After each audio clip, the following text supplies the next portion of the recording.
So the flow can be reversed.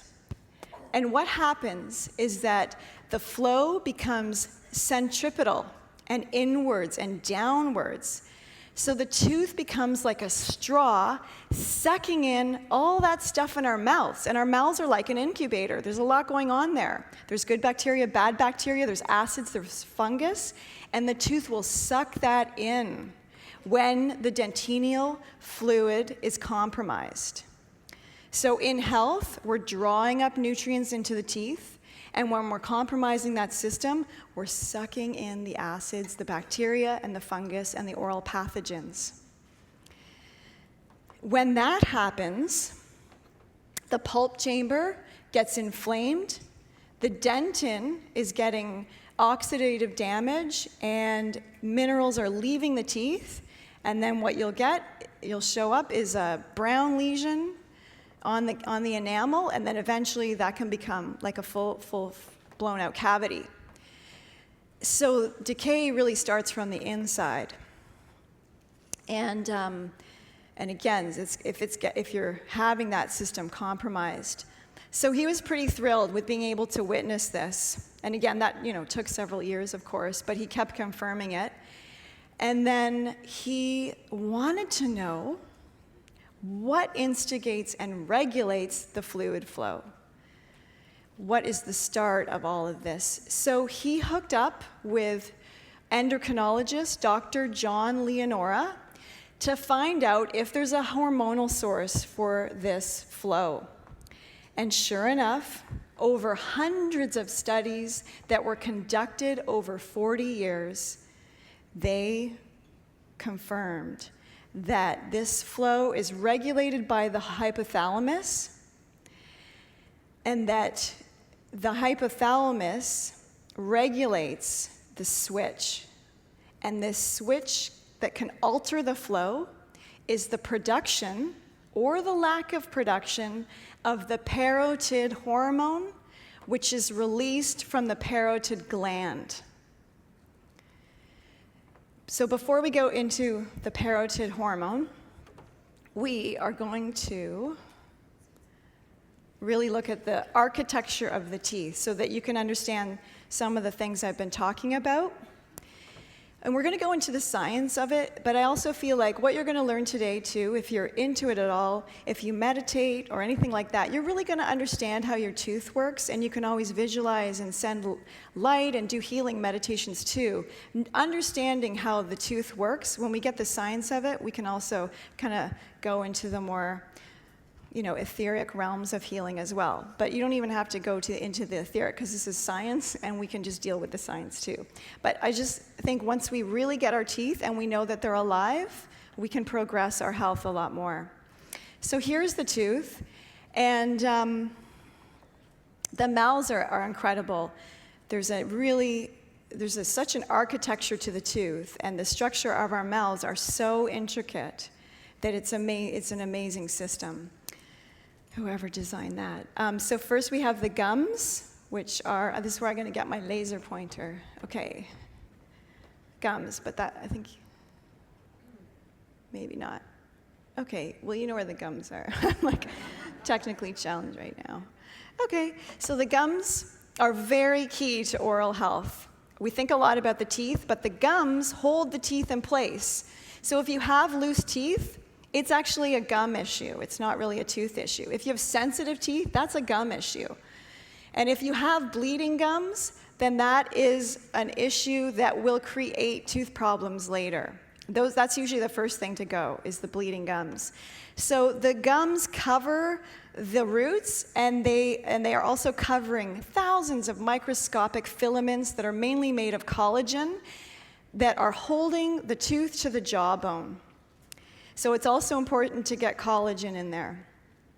And it's very, very important to have your gum pockets nice and tight around each tooth. So you want to take care of the gums and brush them properly. I think of the gums like turtlenecks for the teeth, and you wouldn't want this happening. That's like you want a nice turtleneck like that. So that's the gums. And then we also have the saliva. Saliva is so key. It's not working. Don't worry about it. The saliva is not in the diagram.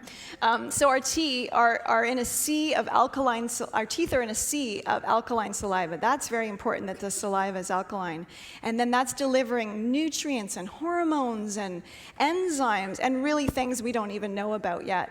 The saliva also has a substance that's very, very closely related. It's a bicarbonate, so that's also why baking soda is very synergistic to use with the mouth, because they're related substances.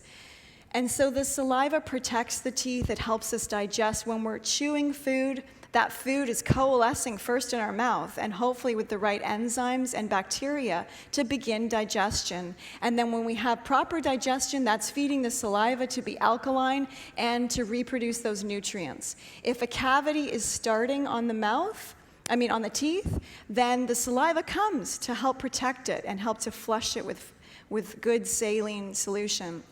If we don't have good saliva health, when we get the beginning of a cavity, then the bacteria start to get excited and they start growing because there's dying tissue in the mouth. So that's the story of the saliva. And then we have the enamel. Like you didn't know what that was. So the enamel, the enamel, which is kind of what we're totally obsessed about, but it's almost like the last thing, because it's the inner core that's really key. So the enamel, if we looked at it under a microscope, we'd see a honeycomb-shaped structure that is mainly made up of, it's like a honeycomb crystalline structure of calcium and phosphorus. And the enamel is actually transparent. It's not white. So if the teeth are getting gray and glassy and transparent, what could that be from? Well, that's actually from the dentin, which is here.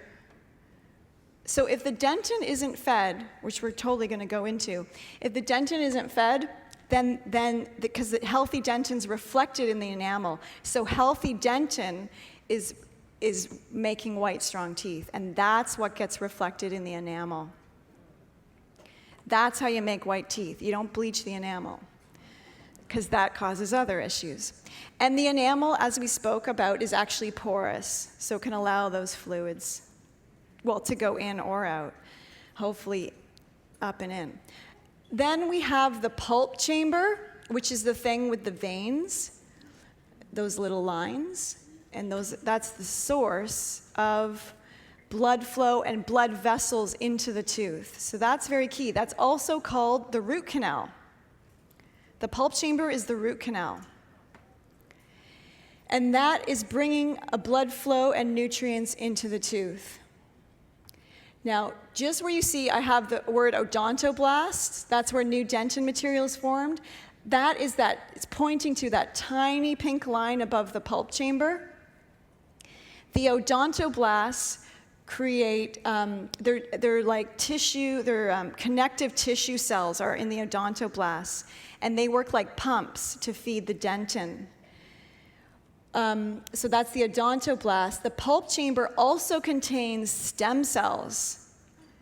And if all the right things are present, like dentinal lymph flow, fat-soluble vitamins, minerals, and parotoid hormone, new dentin will be formed. The dentin, which is above, between the pulp chamber and the enamel, is made also of living tissue. The dentin, and then again, this is it's all key, but the dentin is really key, especially for building not a whole new tooth coming out from the jaw, but new tooth material, and new tooth material that can recover from a cavity, new tooth material that can lay down secondary and tertiary forms of dentin.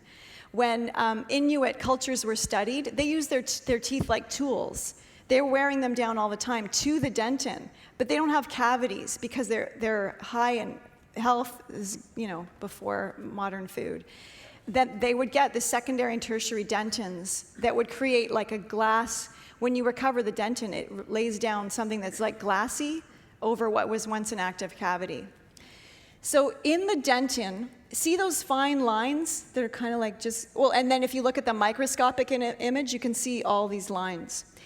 Those are tubules, also known as caniculi. And this I find fascinating. Inside 1 molar, 1 tooth, those tubules, if you laid them all out flat, they would stretch on for 3 miles. 1 tooth, 3 miles of microscopic tubules. So perhaps you can see why a root canal would be an issue.